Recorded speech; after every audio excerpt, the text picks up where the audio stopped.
Estou começando aqui esse vídeo sobre uma situação que está acontecendo, que as pessoas estão mudando, alterando. Então eu vou fazer uma série de vídeos aqui de estudo e estou aqui aberto a pessoas que queiram debater sobre a palavra, falar sobre as coisas de Deus. Sobre o livro, né, que eu acredito muito que as pessoas também procuram saber, e como fala que no final dos tempos o saber se espalharia. Porém, será que esse saber é o verdadeiro? Será que as pessoas estão usando da forma certa? Então é sobre isso que vamos falar aqui hoje.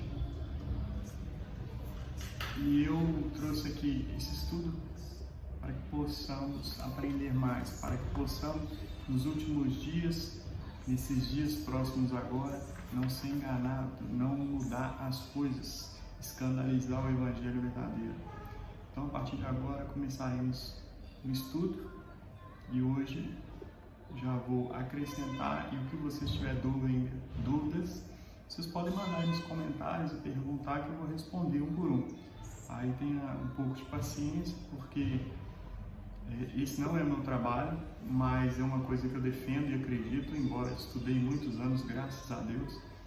Não sou formado na teologia, mas estudei durante 7 anos, porque eu queria estar o mais próximo da verdade das Escrituras. E hoje eu vejo que as pessoas se desviam dela, pegam pequenos textos e vira pretexto. Então, a partir de agora, vamos começar o primeiro estudo da Bíblia. E aí, pessoal, vamos lá então ao primeiro estudo da Bíblia, né? Primeira coisa que a gente tem que saber, o porquê que a Bíblia é um livro transformador, o porquê que ela se torna tão verdadeira. As pessoas podem perguntar e falar assim, mas como saber que ela é o que foi deixado para nós? Então vamos lá. Se a gente vê de acordo com a Bíblia, desde o primeiro escritor até o último, né, que foi Moisés, até João, São João, é um relato de palavras que se encaixam sincronizadamente, embora entre Gênesis e Apocalipse tenha mais ou menos aproximadamente uns 1500 anos. Então é como se colocasse as pessoas no mesmo lugar, na mesma hora, para poder ir continuando aquilo que foi escrito. E como não acreditar no encaixe das palavras e dos livros coincidirem tanto, se não tiver uma mente superior? Então é por isso a primeira prova que a Bíblia tem que ter um poder maior. Aí você fala comigo assim, mas como que você sabe que não foi trocada as palavras?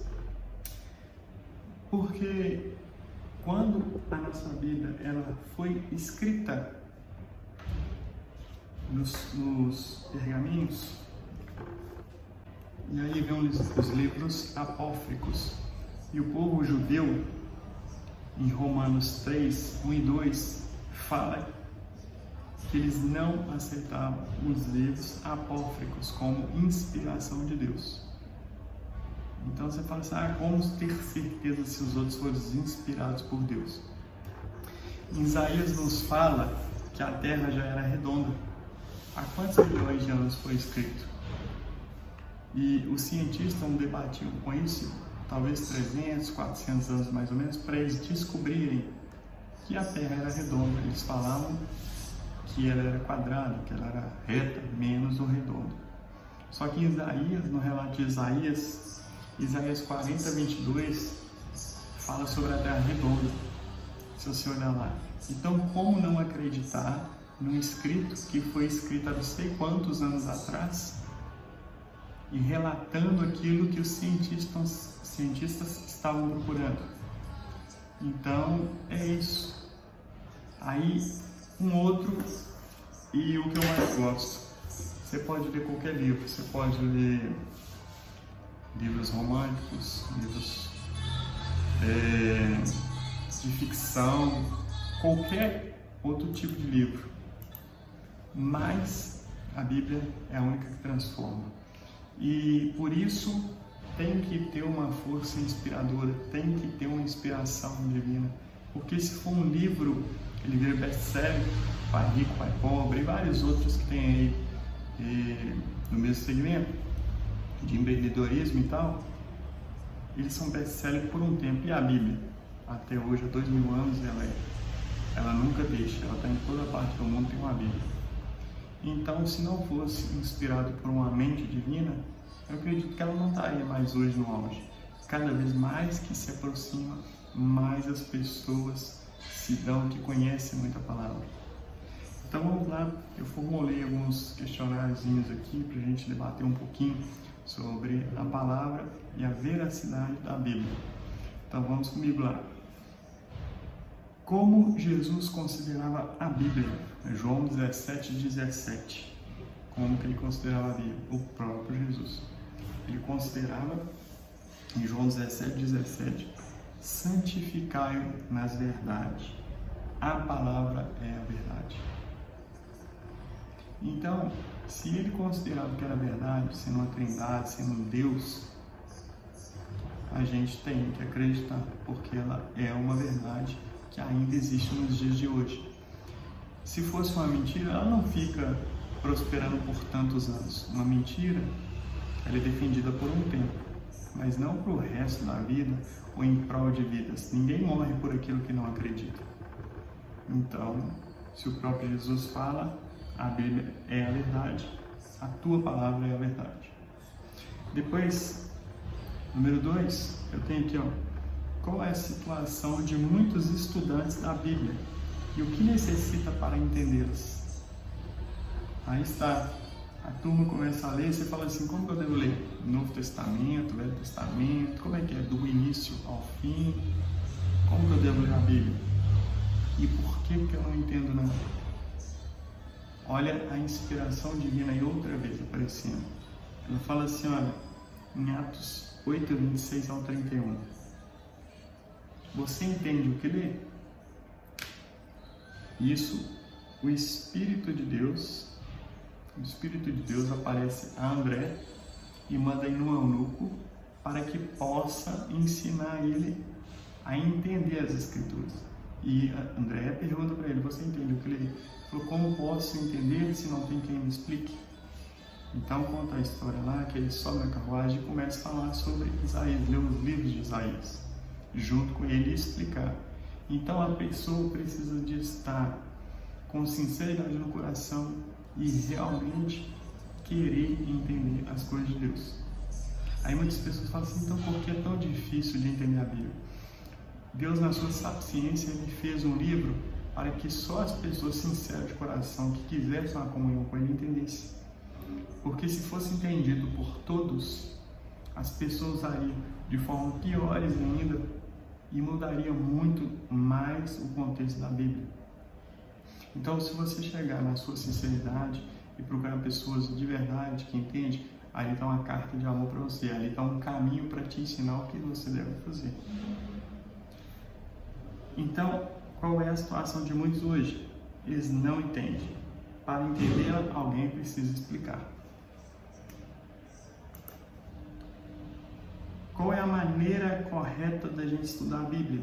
Isaías 28:10. Comparar os textos que tratam do mesmo assunto, beleza? Buscar outras passagens que explicam o assunto, joia também, certinho. Estudar sem pedir orientação ao Espírito Santo? Não. Por que devemos pedir orientação ao Espírito Santo? Porque se a Bíblia fala de um mundo espiritual, de coisas que já passaram, de coisas que vão vir, a Nova Jerusalém, e é como se fosse a nossa mente, que cada um fala uma coisa, mas fala com a gente não usa 20% do nosso cérebro, que 80% fica inativado. A mesma coisa é o mundo espiritual, 80% é a parte poderosa do mundo espiritual e 20% é o que a gente vive. Então, para que a gente possa entender isso, a gente tem que pedir orientação. E Jesus falou que deixaria quem? O Espírito Santo, o Consolador, para que a gente possa entender e discernir também o que é da carne na carne, o que é no espírito é no espírito. Então, por isso muitas pessoas às vezes não entendem o que lê, não conseguem fazer aquela ligação, porque não pede orientação ao Espírito Santo, embora tenha que ter outra pessoa para poder te auxiliar nessa questão. Agora você me pergunta assim, e aí, qual que é o benefício de ficar fazendo e passando por isso tudo e aprender isso tudo? O benefício é a vida eterna. A vida eterna é algo que não tem como a gente correr dela. Só que você escolhe se você quer realmente estar na vida eterna ou não participar da vida eterna. Por isso ele deixou esse manual. Em João 5,39, através da Bíblia encontramos a vida eterna. E ela testifica de Jesus. Jesus é o personagem principal da Bíblia. Cada página da Bíblia relata seu amor, seu desejo de nos salvar. Lendo ela, a gente encontra o caminho. Então, a Bíblia em prol de Jesus. O caminho é Ele. Então, Ele que pode nos levar à vida eterna, só Jesus. Então, as pessoas falam, eu faço isso e aquilo, se não for por Jesus, não te leva a nada. O único intercessor entre Deus e o homem, Jesus Cristo. Qual outro benefício advém de examinar a Bíblia? João 16,13, 8,32. O Espírito Santo guia em toda a verdade. E a verdade vos liberta. Então, por que às vezes estudamos, buscamos, batalhamos em prol de uma vida melhor e continua a mesma coisa? Por quê? E aí, você já se indagou disso? Já perguntou por que acontece isso? Porque não tem procurado uma palavra de libertação. Se fala libertação, é porque você tem que aprender. Então, vamos supor, eu compro um celular, um aparelho e tal, e vou mexendo. Eu estou preso ali, eu não estou liberto porque eu estou aprendendo a mexer na raça, mas ele vê o manual. Quando eu olho o manual, eu faço com mais tranquilidade. Essa leveza, esse saber, é uma libertação, está te libertando de ficar ali apanhando o tempo todo e tentando e nada e não conseguindo ter um resultado.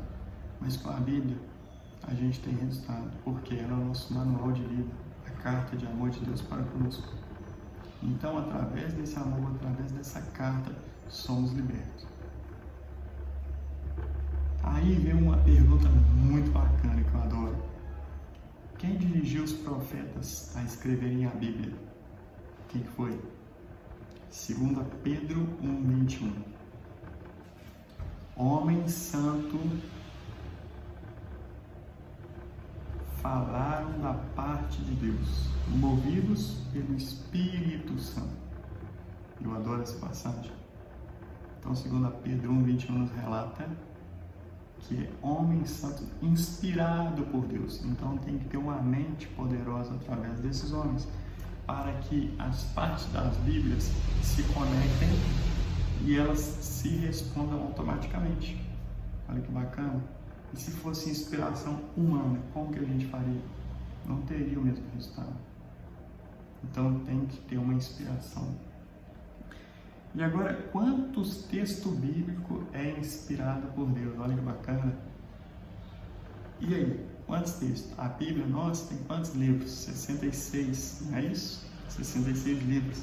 Mais ou menos em média, olha para você ver, são mais ou menos 40 autores de diferentes culturas escreveram a Bíblia. E como essa conexão toda? Aí eu te pergunto, quantos autores ou quantas pessoas foram inspiradas a escrever a Bíblia? Então vamos ver aqui, ó. Somente quantos textos bíblicos é inspirado por Deus? 2 Timóteo 3,16.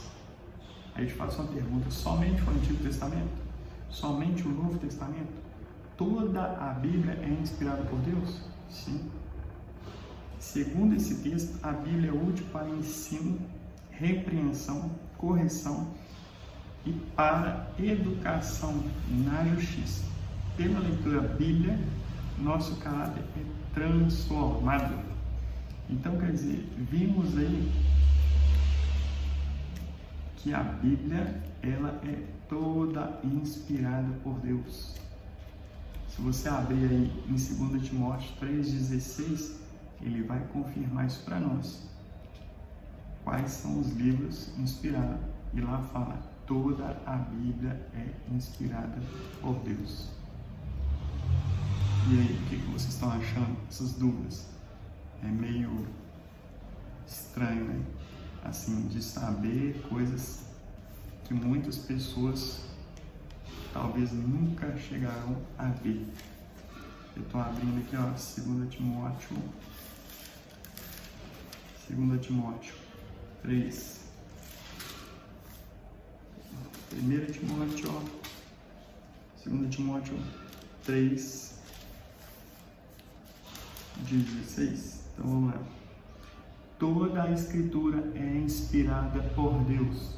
É útil para ensino, para repreensão, para correção e para educação na justiça. Então, pessoal, toda a Escritura é inspirada por Deus. E a coisa fantástica é essa, né? Se ela toda é inspirada por Deus, então se eu pegar o Antigo, o Novo, o Velho Testamento, tudo é inspiração de Deus. E sendo inspiração, a palavra nos fala que uma vez que Deus diz, Ele não é filho do homem para que minta ou se arrependa, não é isso? Olha que bacana. E agora vamos lá então. Qual a parte da Bíblia não foi escrita por autores humanos? Olha, forte essa, hein? Na verdade, a parte que não foi escrita por autores humanos, Êxodo 31, 18. Vamos ver lá? Gênesis, Êxodo 31, 18. Olha que bacana. Essa é linda.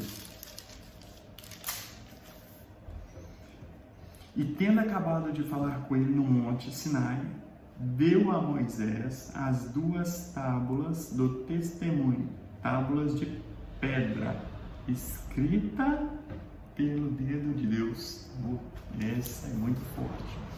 Então aí fica aqueles que confrontam que as coisas do passado foi apagada, foi cancelada pelo próprio Jesus. Isso não mostra essa verdade. A verdade aqui foi escrita pelo dedo de Deus.